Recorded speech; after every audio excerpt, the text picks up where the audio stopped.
وہ ایک بڑی پیاری حدیث ہے، آپ سنیں گے جھوم اٹھیں گے۔ وہ حدیث ہے جی سنن ابی داؤد کے اندر، مسند امام احمد کے اندر، المستدرک الحاکم میں ہے۔ ایک صحابی تھے، ان کا نام تھا خریم الاسدی۔ وہ بڑے فیشنی صحابی تھے، بڑی لمبی لمبی انہوں نے لٹیں رکھی ہوئی تھی، جس طرح آپ کے ادھر پنڈی کے پاس کے ایک پیر صاحب ہیں، انہوں نے لمبے لمبے بال رکھے اور بڑے خوبصورت کپڑے پہنتے تھے اور زمین پہ گھسٹ رہے ہوتے تھے۔ اب لاڈلے بھی تھے، بڑے فیشن والے بھی تھے، تو نبی علیہ السلام نے ان کو ڈائریکٹ نہیں کچھ کہا،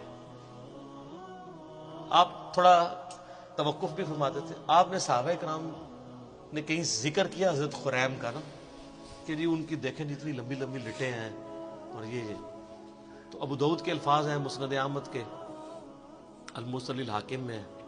نبی علیہ السلام فرمایا خریم تو بڑا اچھا آدمی ہے، بس ایک اپنے بال چھوٹے کروا لے اور اپنی تہمت کو ٹخنوں سے اوپر کر لے اور آدھی پنڈلیوں تک کرے تو کیا ہی بات ہے۔ تو صحابہ کرام نے نبی علیہ السلام کا بس پیغام اس کو بھجوایا کہ تیری تو حضور نے بڑی تعریف کی ہے، بس دو چیزیں ہائی لائٹ کی ہیں۔ ان کا کیا کہ یہ بال، اب بالوں سے آپ کو پتا ہے نوجوانوں کو کتنا پیار ہوتا ہے سر، یہی وابی میں اور صحابی میں فرق ہے، یہی بابی اور صحابی میں فرق ہے۔ آپ بابوں کے پیچھے چلتے ہیں، صحابہ کرام نبی علیہ السلام کے فرمان کے پیچھے چلتے تھے۔ آپ کی مسلمان عورت کو مرتے دم تک پردے کی اہمیت سمجھانی پڑتی ہے۔ صحابیات کو ایک دفعہ پتہ چلتی تھی، وہ کہتی تھی لبیک یا رسول اللہ، یا رسول اللہ حاضر ہے جو آپ نے کہا، سمعنا واطعنا۔ تو حضرت خریم نے اس طرح لیا اور اپنے بال جو ہیں وہ کانوں کی لو تک کر دیے۔ بالوں سے کتنی نوجوانوں کو محبت ہوتی ہے، اور اپنی تہمت ٹخنوں سے اوپر کر کے آدھی پنڈلی تک لے گئے۔ اور صحابہ کہتے ہیں ہم نے پوری زندگی پھر ان کے نام نمے بالوں میں ان کو دیکھا ہے اور نہ کبھی ان کی تہمت ٹخنوں سے نیچے ہوئی ہے۔ اور یہاں مسلمانوں سے آپ نعرے لگوا لیں جی غلامی رسول میں موت بھی قبول ہے، نعرے لگاتے ہیں تو موت قبول ہے، داڑھی قبول نہیں، فجر کی نماز جماعت سے قبول نہیں، ٹخنے ننگے کرنا قبول نہیں ہے، ماں باپ مخالف ہو جاتے ہیں، پتہ نہیں کیا کیا نام رکھنے شروع کر دیتے ہیں، لوگ ہمیں کیا کہیں گے، لوگ ہمارے بارے میں باتیں کریں گے۔ تو سر پھر جنت آسان تو نہیں ملنی، یہ اہمی تو نہیں آپ کو پڑھایا گیا، بخاری مسلم میں حدیث ہے تم مومن ہی نہیں ہو سکتے جب تک کہ میں تمہیں تمہارے ماں باپ، تمہارے بیوی بچوں، سب لوگوں سے بڑھ کر عزیز نہ ہو جاؤ۔ اور بخاری مسلم میں حدیث ہے ایمان کی حلاوت اس نے چکھی جس کو اللہ اور اس کا محبوب صلی اللہ علیہ وآلہ وسلم دنیا میں سب سے بڑھ کر محبوب ہو جائے۔ اس میں اللہ از دا ٹاپ پرائرٹی کی بات ہو رہی ہے، صرف محبت کی نہیں۔ آپ نے معاشرے سے آر محسوس، اور سر یہ دنیا دار جو معاشرہ ہے اس کی تو کتے کی اوقات نہیں ہے، میں آپ کو ڈنکے کی چوٹ پہ ہی کہتا ہوں۔ ڈاکٹر ذاکر نائک کو آپ دیکھتے نہیں ہیں، کدھر کدھر ان سے بڑے کو فورم پہ جا سکتا ہے، وہ کہتا ہے جی میں کو بہت بڑا افسر ہوں، تیری کیا اوقات ہے، تجھے تو ایک محلے کے لوگ بھی نہیں جانتے۔ دنیا کے سارے بر اعظموں میں جاتا ہے، یورپ میں جاتا ہے، امریکہ میں جاتا ہے، سر سلام ہے، پینٹ دیکھیں کدھر ہوتی ہے آدھی پنڈلی تک۔ آپ کے مولویوں کو اس کی ٹائی نظر آ رہی ہوتی ہے، پینٹ نہیں نظر آ رہی ہوتی، حالانکہ ٹائی کا اسلام اور غیر اسلام سے کوئی تعلق ہی نہیں ہے، یہ خام خواہ اس کو بیچ میں گھسیٹ دیا ہوا انہوں نے۔ ہاں سلیب لٹکانا گناہ ہے اور یہ سلیب کا نشان نہیں ہے۔ آپ کے علماء نے واسکٹوں میں جو رومال رکھے ہوئے ہیں، یہ کیا ہے، یہ کون سی سنت میں عمل کر رہے ہیں؟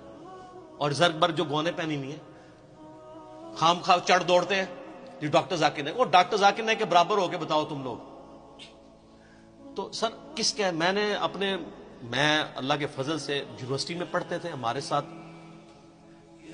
درجنوں اسٹوڈنٹس تھے جن کی شلواریں ٹخنوں سے اوپر ہوتی تھی، حالانکہ میں اس وقت کٹر بریلوی تھا اور میں اسے اہل حدیث اور دیوبند کی نشانی سمجھتا تھا، لیکن چونکہ سنت تھا ٹخنوں سے اوپر رکھتے تھے۔ آج بھی ایک بڑے آفس میں میری جس لیول کی جاب ہے، دنیا میں کم لوگ اس لیول تک جاتے ہیں۔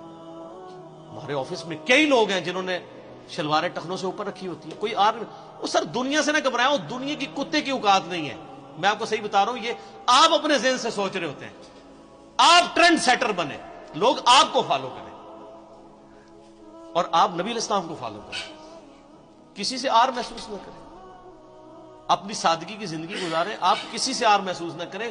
کوئی کچھ نہیں کر سکتا سب، اگر آپ میں ٹیلنٹ ہے تو اللہ تعالیٰ آپ کو کہاں سے کہاں پہنچائے گا۔ ان چیزوں کے اوپر کچھ نہیں ہوتا. ابھی آپ دیکھیں جو امریکہ میں جس بندے نے وہ ایوارڈ ون کیا ہے جا کے ان کی سلیکون ویلی کے اندر, پوری دنیا میں چند لوگوں کو وہ ایوارڈ ملا ہے. وہ سندھ کا ایک بندہ ہے, علی نام ہے اس کا نام, پوری مٹھی داڑھی ہے جی. اس بندے نے جو سافٹ ویئر ڈیزائن کیے ہیں, یہ پاکستان میں یہ ایشو تھا نا کہ وہ 60-70 ہزار مرغیاں جو ہیں ایک دن میں مر جاتی تھی, تو اس نے اس کی کنٹرول انوائرمنٹ بنائی ہے کہ بیماری آنے سے پہلے آئیڈیا ہو جائے اور آپ حفاظتی تدارک کر لیں. میں اگلے دن جیو پاکستان صبح کے پروگرام پہ وہ دیکھ رہا تھا, مجھے اتنی خوشی ہوئی. پوری اس کی داڑھی ماشاءاللہ, اس کے لیول کا سافٹ ویئر کا کوئی بندہ نہیں پورے پاکستان کے اندر. دوسرے کیا داڑھی چھوٹی کروا دی ہوئی ہے, اس سے کیا فرق پڑتا ہے؟ اس طرح کی چیزوں سے کوئی فرق نہیں پڑتا. آپ دین کو پریکٹس کریں. ان کی تو کوئی اوقات نہیں, انہوں نے آپ کے مرنے کے بعد کیا دنیا میں کوئی نہیں کام آنا اگر اللہ نے آپ کے لیے خیر نہیں لکھی. ٹھیک ہو گیا جی.